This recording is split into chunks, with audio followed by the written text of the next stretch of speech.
disaster. Their data shows that a recent presidential election, ours, rich voters remained loyal to Kamala as Latino and Asian voters moved to the right, revealing fissures in a Democratic Party that sees itself as a champion of the working class and is being hammered today by news pundits all across the nation. Comparing the recent presidential results versus 2020, 5 cities in Los Angeles, we're comprised of some 65, 67 different cities all tethered together with no borders that you can actually see. But 5 of these cities saw shifts towards Donald Trump ranging from 36% to 46%, 43% rather. But why? How is this going to affect our great city with recovery efforts pegged to a seemingly hostile Washington, D.C.? Joining us now is Noah Lenard with Mother Jones magazine. Noah was Mother Jones' lead immigration reporter during Donald Trump's first term. And since then, he has written about labor, electoral politics, and the war in Israel and Gaza. Prior to Mother Jones, he was a fellow at Washingtonian magazine and got started in journalism by freelancing in the heart of it all, Mexico City, some time ago. Noah Lenard, welcome to Rethinking Heroes. Thanks for having me on, Cary. We are glad to have you here today. I wish it were a happy, normal day. It is not. So we're just going to have to flex a little bit here, if that's okay. Oh, of course. Yes. No, this article came out only a couple of weeks ago, but it feels like it was published at such a different time and in a different city entirely.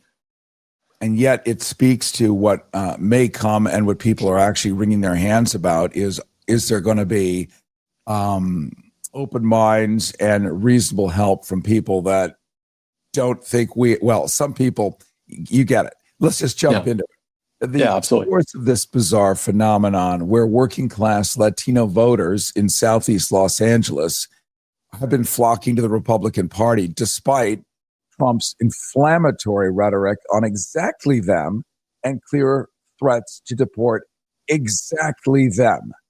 Yet, here it is. He got their support. Yes, no, it's a big shift. And I spent the week before the election in the Central Valley of California and saw very similar things, and the results were very similar there. I mean, it's been a massive shift. Like you said, the data shows about a 40% shift towards Trump in the last 8 years in Southeast Los Angeles. And I know your listeners know this, but Southeast Los Angeles, it is overwhelmingly Latino. Huntington Park, the main city I focused on, is 97% Latino, and it's specifically a very working class and often in some cases poor community. So it's a specific slice of LA's Latino community. But yes, there's a massive shift. It's worth noting overall it is still voting Democrat, but it's a huge shift. It used to be 88% to 8%, an almost 80-point gap, and now that's been cut in half. So, and it's not just that Democrats are staying home too. Donald Trump is getting 3 or 4 times as many votes as he used to in many of these precincts. Noah Lenard, how do we reconcile the fact that affluent, educated voters in Los Angeles are sticking with the Democrats still, while working class Asian and Latino voters are increasingly drawn to the GOP? I mean, talk about low-hanging fruit that should never disappear from your platform that's supposed to be about working people. They're like, now, we're going over to the GOP. Yeah, it's quite striking. I mean, on the flip side, if you look at, the west side of LA, coastal communities, Manhattan Beach, Hermosa Beach, et cetera, these places have basically stayed the same over the past 8 years. There's been almost no shift. And in some cases, Democrats are actually doing better a little bit than they were 8 years ago. So how do we explain that? I mean, I think a lot of that is Donald Trump himself. He is a very, distasteful and crass person. I mean, to a lot of particularly college educated voters. I mean, there's a level of, your listeners know it. He's extremely disliked or hated by many people, particularly college educated voters. But when I talked with more working class voters and Latino working class voters in either the Central Valley or in Southeast LA, what I heard over and over again was just the sense that the economy was better. 4 years ago, things were more affordable, homes were more affordable, groceries, and a hope that Donald Trump would bring back the economy that he had 4 years ago. Obviously, I think it's, the economy is much more complicated than that, and COVID and supply chain disruptions and all that. But that's what I was hearing from a lot of voters as to why they were voting for Trump. And also the one other thing is, they lived under Trump for 4 years, and deportations didn't go up as much as maybe they expected. If they have undocumented relatives, they probably weren't deported in that period. So people thought, hey, we survived it once. We could again. Do you sense that there's any awareness, Noah Lenard with Mother Jones magazine, any awareness with any of these people that while purging up to 30 million people from the United States, really what's going to happen is they're just going to get visas, which are then going to peg them to a corporation, which makes them indentured servants as opposed to blowing them all out. I think that's what we're ultimately going to see is a way to legally peg them to something, but then they are forced and required to do all sorts of things that they wouldn't when they're just picking vegetables and going to bed. All that to say, do you feel that they have an awareness now that, say, Lord Kikius Maximus, I only use the name that Elon Musk rebranded himself with, Lord Kikius Maximus, is now importing at least 700 people of the same skin color, but that have education levels useful to Lord Kikius Maximus. In short, they're great rocket scientists or this, or that. Yet the MAGA people that voted for Donald Trump are not worthy of even swabbing his decks. So there seems to be an awareness of this happening. Is there resentment starting, or is the Kool-Aid still being guzzled? I mean, I think it was also a reluctant vote among some of these voters. And two, I think also, one important note here is, of course, we're talking about Latino voters. So we're talking about, Latino Americans who are U.S. citizens. And I think, although I did speak to one undocumented Guatemalan woman in Huntington Park who was excited that Trump won, I think the people who are voting for Trump kind of by definition are not really at risk of deportation because they're U.S. citizens. So I think that also colors it. People across many communities are thinking of their own pocketbooks, and because they don't have that risk, it makes it easier to vote for Trump. But I also think one other thing I heard too is just because people are Latino, or Asian doesn't mean they necessarily support every piece of progressive immigration policy. So I did hear some frustrations with the situation and chaos that existed at the border over the past 4 years under the Biden administration. And there was also some resentment because, the population of people who is coming has changed. Traditionally was overwhelmingly Mexican people coming to the United States across the border. Now it really is people from all over the world, lots of Venezuelans, Ecuadorians, but really many countries. And because some of those people are getting work permits through the asylum system, there is some resentment of saying, hey, they're kind of getting an easier ride than we had when maybe we came 20, 30, 40 years ago and later were able to obtain citizenship through different means. I also think of all the vets, those that might still be alive after World War II, very few of them still, but fighting fascism, fighting Nazis for real. Not that anyone knows what that really means anymore. Certainly in the Korean War, they also had a sense. Many of our veterans remember the oath that they swore.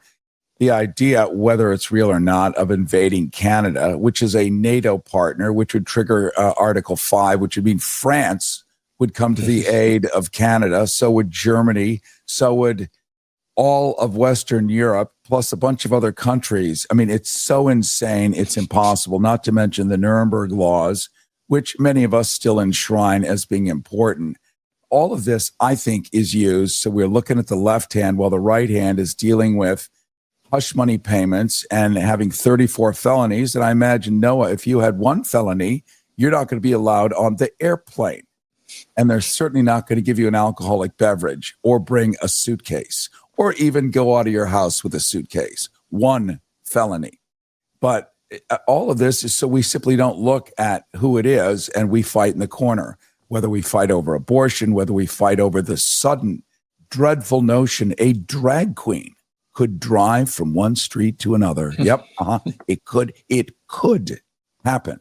And therefore, all hands on deck. It is the most ridiculous circus level, fusillade of nonsense. And the rest of the people of Earth are looking at us. We don't seem to see it ourselves. So I'm just wondering, sort of, as we wrap this up with an eye to the fire, and I really appreciate you coming on, because this is going to help, because so many of us in Los Angeles have the same expectation that we're going to have the same government that we have right now that is offering all kinds of assistance and help following this disaster. We may not see that from the same administration that is promising to make America better again, great again. I would say that America's second largest city in the United States, Los Angeles, the media capital of Earth, is going to be pretty important in making America great again.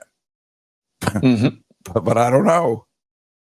Yeah, I don't know either. I mean, I think, predicting what whims Donald Trump will have one day out, let alone a couple weeks out or months away, is can be a fool's errand. I hope, of course, that he supports Los Angeles through this tragic and unimaginable moment. And as talking about kind of the political challenges ahead here too for the Democrats, I think like one other thing that I would mention here is, Democrats are in a tricky place because the voters who are sticking with them and have stuck with Harris, the other issue they have is they actually do tend to be more conservative than a lot of the Latinos who are abandoning the party. It's very paradoxical. But for example, if you look at the minimum wage vote, it was the voters who stuck with Harris who were actually way less likely to vote for raising the minimum wage, that ballot measure that was in California this year. Whereas in Huntington Park, they drifted towards Trump, but also were more likely to support the minimum wage. So the Democrats are in a real challenge right now in terms of how do they build a coherent base that actually makes sense if you are to be a working class party.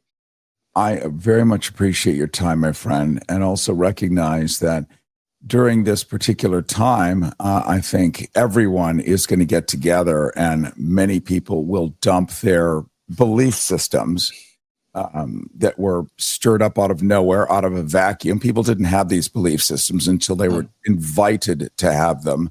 And I think we're going to be back to lots of plebiscites and interest in creating a really great place to live and restore it. Much as you, I believe you're up in the San Francisco and the Bay Area. Well, I used to live there. I'm in New York these days, but my in-laws are from LA. They're actually in the evacuation warning zone in LA. So they were at a hotel in Manhattan Beach a couple of days ago. They're back home for now and kind of keeping an eye on if it moves to the mandatory zone. So I'm following this very, very closely for personal reasons as well. Well, I'm looking forward to having you on. We'll flesh this out and the next thing you're doing at the same time. And I want to thank you for having come on today amidst all of this. We've been exploring how a city that happens to be under Democratic leadership is recovering from its worst disaster on record and how it sits in the crosshairs of the incoming Trump-Musk administration. We're talking with Mother Jones Magazine's Noah Lenard, lead immigration reporter during Donald Trump's first term. So he's going to be a critical voice for us to check in with on and on. Since then, he's written about labor, electoral politics, and the war on Israel and Gaza. Previously, he was a fellow at Washingtonian Magazine. And if you Google Noah Lenard and Mother Jones, you're going to see a ton of very important and cool stuff. Thank you for coming on today, my friend. Thanks very much, Cary. All right. Coming up with this third most destructive fire in all of California history, you are not alone. You've not been abandoned. Coming up in a moment, your calls, your voices, information you might have, and the impact these multiple elements have had on your life. Again, apologies for my smoke-torn voice, but my mission is to stay here with you through thick and thin. We're going to take the calls of impacted people first, understanding that the trauma is widespread for the many millions across our area. Your Harrison hotlines are 818-985-5735, 818-985-KPFK, 818-985-KPFK. You can also connect. We're going to try some new technology here as a video call on any of our live streaming platforms like YouTube and Instagram, Twitter X, or LinkedIn, all of them using a variation of Cary Harrison. When you get there, it's just as easy as Zoom. Simply go to kpfk.net. kpfk.net, different from our .org, of course. kpfk.net will connect you directly to Rethinking Heroes as a video stream so you can do it on your mobile phone, your smartphone. That's kpfk.net, or, of course, pick up the phone right now and let's hear from you and what you're going through at 818-985-KPFK.